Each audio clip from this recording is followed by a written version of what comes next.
Hello and welcome to the Berks County Area Agency on Aging series on keeping yourself safe.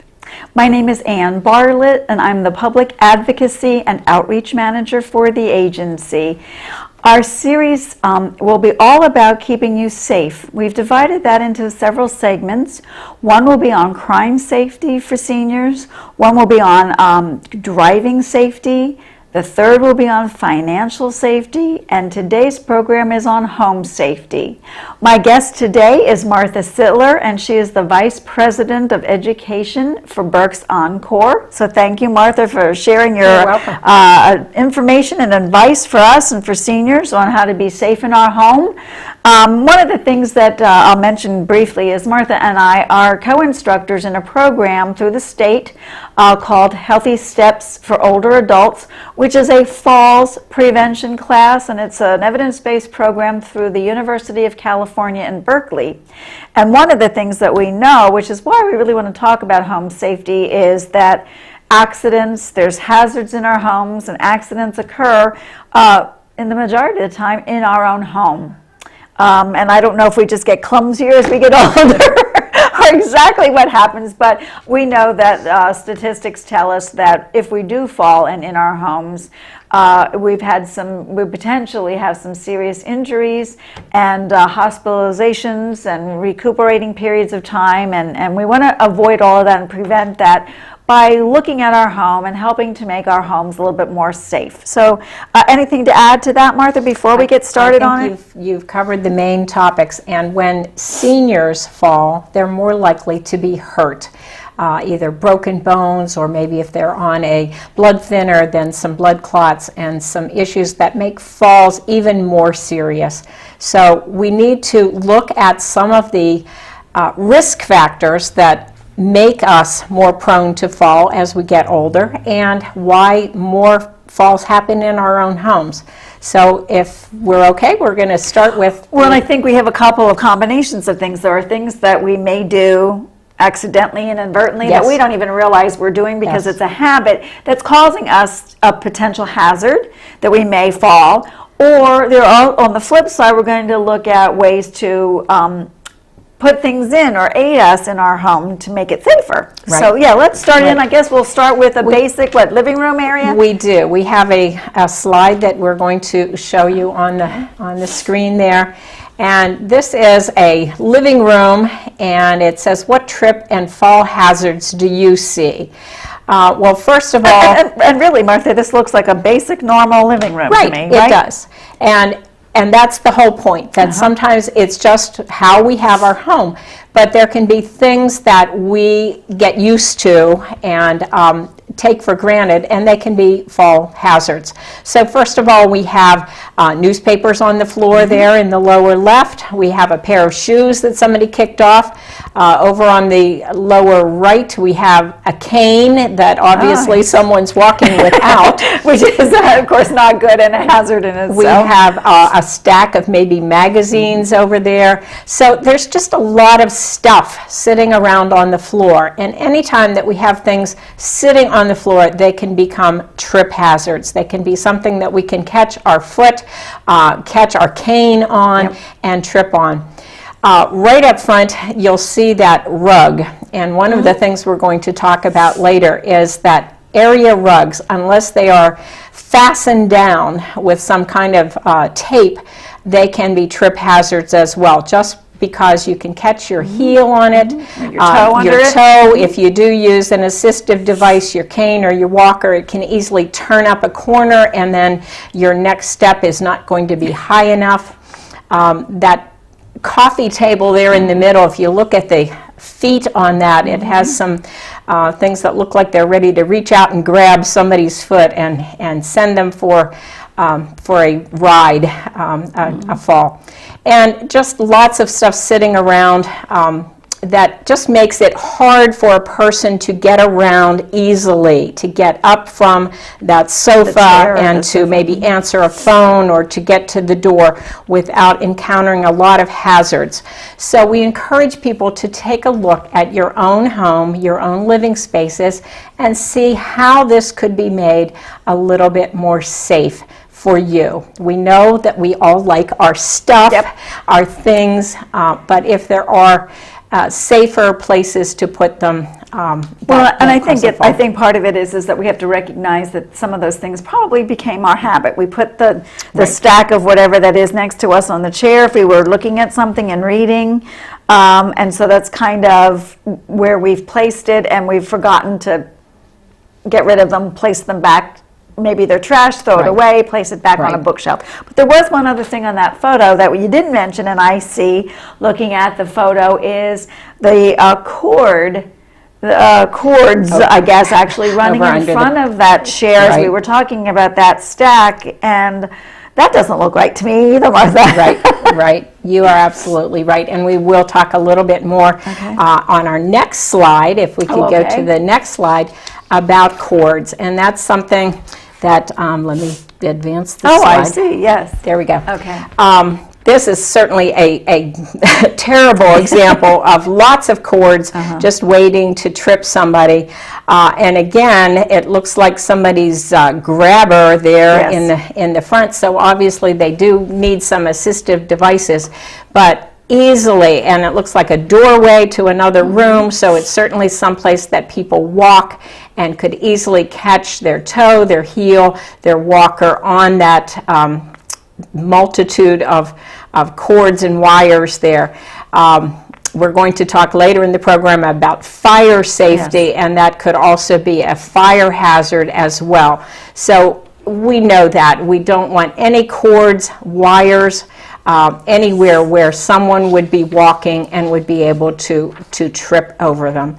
So that's another area that you can take a serious look around your home and see if there's any kind of trip dangers. Okay.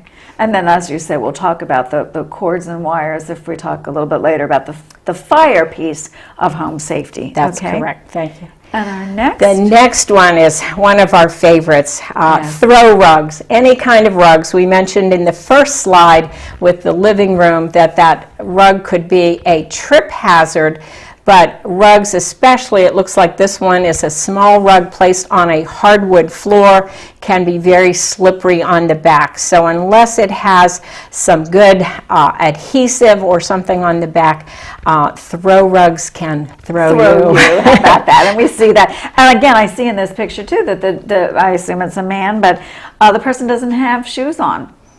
They're in stocking feet, and I don't assume, it doesn't also appear that it's the kind with the little pieces that also prevent slipping. So obviously that person has, not good shoes on with good soles to be able to not slip and fall either.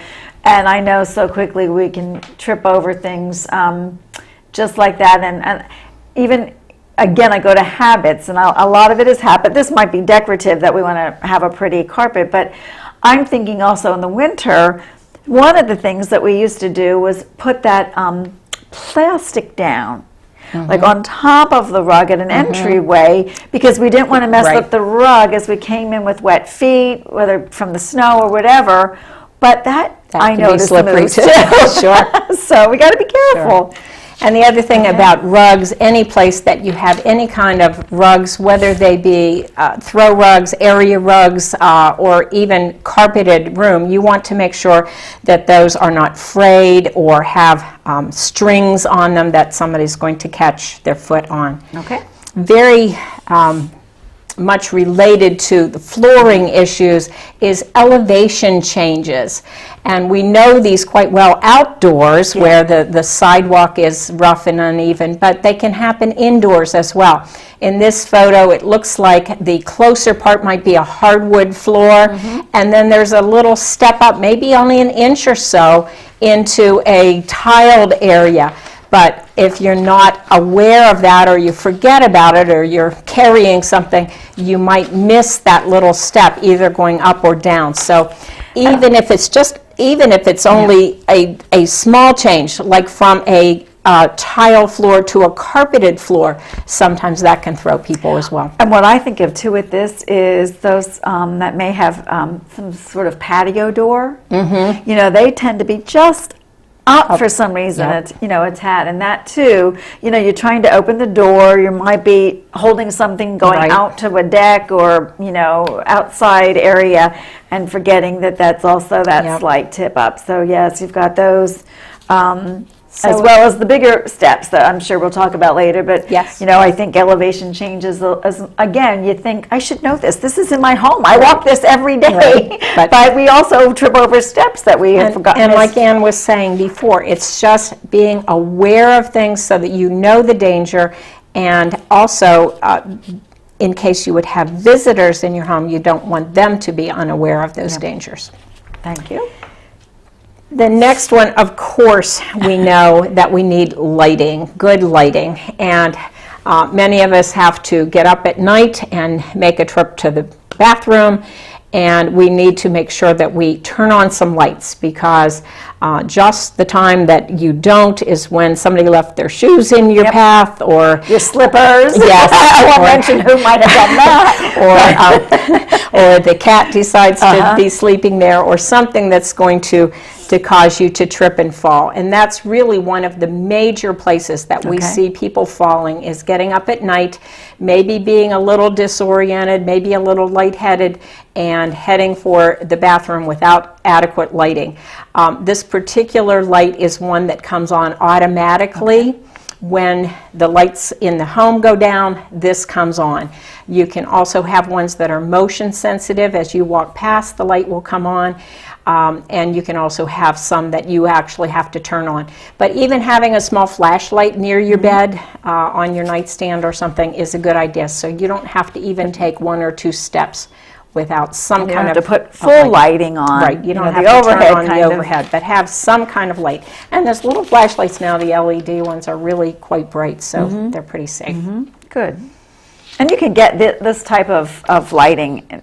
Yeah, Anywhere. any kind of a night light is probably good, but make sure that it's not just in the bathroom. You need light to get to the bathroom as well. Okie dokie. And speaking of the bathroom, probably the number one most dangerous room in your house or apartment is your bathroom.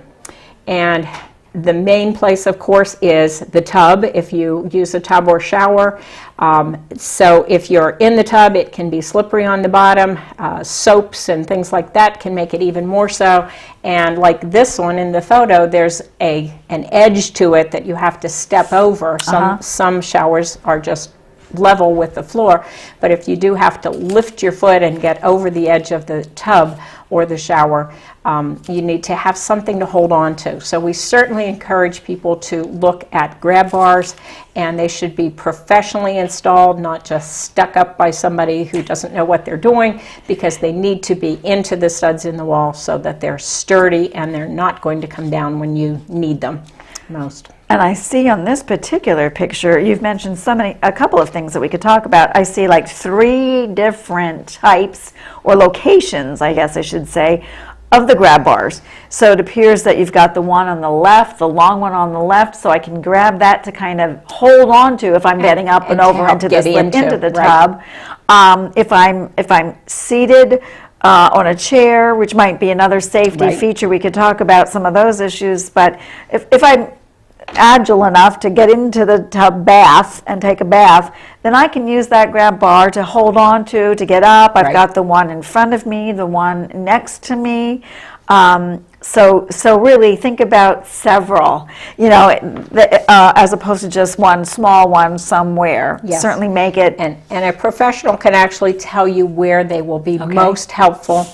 As Ann said, if you're very frail or unsure of your balance in the tub or the shower, you might want to instead get a shower seat, which you can sit on while you shower. That looks like it does have the kind of shower head that you can bring down and take your shower seated and then hang that back up. So that could be another alternative. There are many, many different products to help keep you safe. You do want a non-skid slip mat inside the tub and on the floor as you get out, not something that's going to go out from under your feet, but something that's not going to slip. Well, and I think, again, staying with that, the mat that we are putting in the shower or the tub, as you said, again, we get used to things, and over time, that gets, no longer, it doesn't hold the it doesn't grip stickiness anymore, that, right. thank you, grip. Right. It also, with lotions and the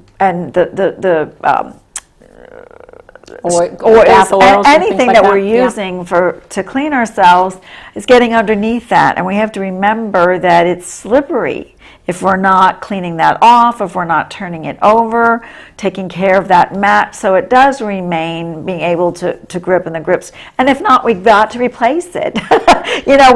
We just go, I think sometimes, again, I go to, I'll get that the next time, and we just forget that we should do it, put that on our list as a priority. This is another room in your home that you can take a very critical look around and see if there might be a safer way to do that. And while we're talking in the bathroom, I don't have a photo of it, but another place that people have difficulty as they get older is getting up and down safely off the toilet. And a raised toilet seat might help with that. There are also metal devices that look kind of like a walker that set over the seat so that you have some hand devices to help yourself get back up. So there are many, as I said, medical supply places have a whole range. They have catalogs. So if you or you're shopping for a family member, you might want to see what's available to stay safe in the bathroom, because a fall in the bathroom is going to be devastating. Yeah, I was just going to say, nothing gives. No. There's nothing that gives. Everything's hard surfaces. We go down, we're going to hit the tub, the wall, the toilet, really hard surfaces. The counter, exactly. Yes, absolutely. And then also, I think, you mentioned about the shower, so we could do a seated, safe situation by taking a shower seated. And so if you want to change that shower head, that can also be done so that you can have that cord to come down. And I think in general, water. Water's in this room, so we have to make sure that the other piece, that we may not be as flexible to bend over and pick and clean the floor. Right. It's even more difficult. So splash some water be out. conscious of that kind of thing, and see if we can't make that area dry and safe. The outside rugs also, when you talked about rugs earlier, that's the other place that comes into play, is the throw rugs that we might put in our bathrooms too, to make sure that's, and don't again, leave them same on the surface. floor all the time. Yep. Pick them up after you've used them to get in and out of the shower, and maybe hang it over the edge of the tub or something like that, so you're not tripping over it. Good, thank So you. the We're bathroom- moving now too. Bathroom is probably the most dangerous, the place where most accidents happen in the home. And second, you want to guess?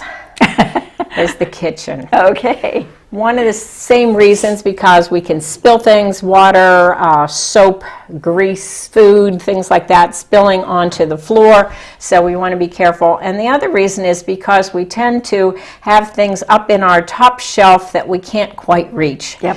So hopefully nobody is doing this to reach up on a shelf. It might be that you need to get some help and rearrange those cabinets. I know it's always been there. We have the habit. But if you can put frequently used items, whether it's bakeware or whatever, utensils, anything, or food items, things that you use often, put down at a convenient height, not too high, not too low. And if you do have to stand up on something, you don't want to stand up on the counter like this lady, or certainly not on a chair or a stool. If you do need to stand up on something, look for a step stool that has a high handle on it. They can fold up and have 2 or 3 steps, but still, even when you're up on the second step, you still have a handle to be holding on to. And again, you don't want to put some kind of slippery carpet right in front of the sink. Something to wipe up some, mop up some spills is a good idea in front of your sink, but not something that's going to slide out from under you. I think even looking at this, knowing it is a hazard, and there's many things, because it even, again, as you said, putting things up high and falling down and hitting you, or, knocking things out of the way, and you're trying to get out of it and you fall. That might be a good time to decide, I'm going to clean out my kitchen, because probably the things that I haven't really used in a while, I don't even need to have to place in a cabinet. And then I will only have the things that I do use, and then you can make sure that that you're putting it in the places that you can reach. Right. Yeah. And things that maybe you don't want to get rid of, but you don't use, maybe except at Christmas or Thanksgiving dinner or something, okay, they can go someplace higher, and then when your grandchildren come over, you can ask them to get it down for you. That's right. There are also grab sticks that you can use to get things. They come in all weights, so you can get one that can reach up to a top shelf and get maybe a canned good out. Some of the other ones are not that strong and are not going to hold a can, so make sure that you try some and understand what you're purchasing. Okay. Steps. We talked a little bit before about changes in elevation. Of course, stairways are the big ones. The one on your left there looks like maybe going down into a basement, and I don't see any railings on that. And I know that a lot of the older homes don't have railings, or perhaps have a railing on one side, which makes it very difficult for people to get up and down those steps. Get somebody to install railings for you so that that looks like somebody could fall clear off one of the higher steps over the edge and could be very seriously hurt. So you do need to get some hand railings there and to use them as well. The one on the right also, it has two problems. One is what many of us do is stack things on the stairs. That's our organization, so we know what's going where when we go up. And we say, well, the next time somebody goes up, we'll carry this up. It looks like they've been stacking things here for quite a while, and probably have a similar pile at the top that's going to come down. But they're easily missed if you're carrying something or thinking about something else, and they and you are going to fall down the steps. The other thing that I don't like about this particular staircase is that railing, the handrail. It's only on one side, but it doesn't go the whole way down to the bottom. And I see that quite often too, sometimes when people try to do it themselves and don't know what they're doing, and then you're still holding behind you, holding on to that. Well, and potentially is maybe how they think if they think the railing's at the end and they still have another step or two, then we trip. Miss the last step, as well as I see that there's something on the railing, so that's probably not good to be storing something on the railing either. You want to be able to grip the railing. Right, so. And sometimes also, especially that one on the right, you can't see the edge of the steps because they're the same color of carpet. There are ways that you can change that, maybe make the top of the carpet a different color, or put a runner on that as long as they're in good condition. All righty. The next one is a bedroom, and there are some hazards here in the bedroom. Again, we see that loose rug on the floor. We see some books or something over there, or maybe against the far wall that could be trip hazards.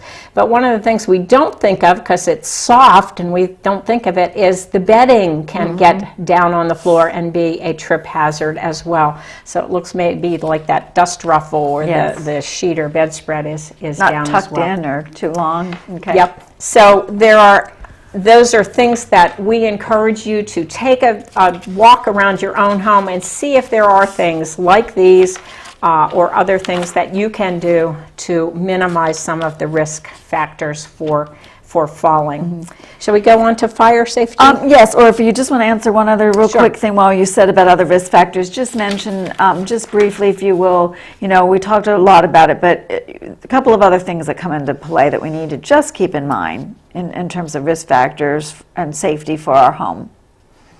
Other things that we can do, certainly exercise regularly, keep your muscles as healthy and as active as possible. Take your time. Don't jump up and try to change position real quickly, because that can make us fall, and it can also lead to a change in blood pressure that could lead us to a fall. Wearing correct shoes, and I do have one more photo here. Okay. Here's a slipper that this gentleman was wearing, and we all have some of those comfortable fuzzy slippers or something, but they can lead to a devastating fall. So no flip-flops, no backless shoes, no 6-inch heels, wear something that's going to be practical and safe. And properly for you. fitting, because properly we all fitting. know that our slippers stretch in time, and so they may have fit at one point, but now they're a little sloppy loose, and that can be hazard. Right. All right, let's quickly, we have a few minutes left. I know that we want to cover the other piece in our home regarding safety is really making sure that we are safe from fires, and that Right. can happen as quickly also, and maybe some habits come into play there. So tell us about that, Martha. I don't have any pictures for these, but the number one cause of fires in the home is smoking, careless smoking.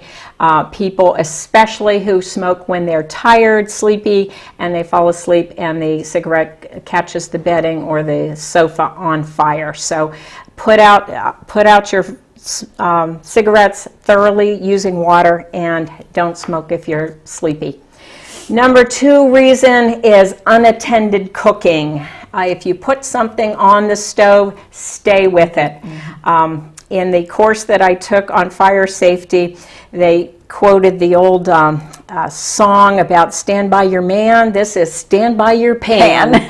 So stand by your pan if there's something cooking, so that you don't forget it. Don't go sit down, get comfortable, read the magazine, because you can have a fire. And it can happen just like that, It that can. fast. If you would have a fire, I do have a prop here. Okay. If you would have a fire on your stove and something is cooking and it's flaming up, you don't want to pick up that pan and take it to the sink or something like that. You want to keep it from getting oxygen, and the best way to do that is use this kind of as a shield and go in and smother that fire. Okay? You don't want to come down this way because the fire is going to burn you. You come toward it this way and smother that fire, and then turn off the source of heat. And one of the other things I'm thinking, as you did that in cooking, I'm dangling a jewelry right now, but depending on the sleeves that we have on, whether it's if we're cooking something in a nightgown or just big sleeves and we're reaching over, we really need to be conscious of what we're wearing. Tie it up, change before you begin that cooking to be safe so that doesn't catch fire. Have the lid handy, have the fire extinguisher handy, and just be aware of not leaving that cooking unattended because it flashes and catches and can quickly. We mentioned frayed cords, overloaded outlets. Smoke alarms do save lives. And if you would have a fire in your home, get out first, stay out, and then call 911 for help. Don't go back in. Don't go looking for something. Get out, stay out, and keep yourself safe. All righty. Very good. Well, that's about all the time we have today. So I hope that you will keep yourself safe in your home. Thank you.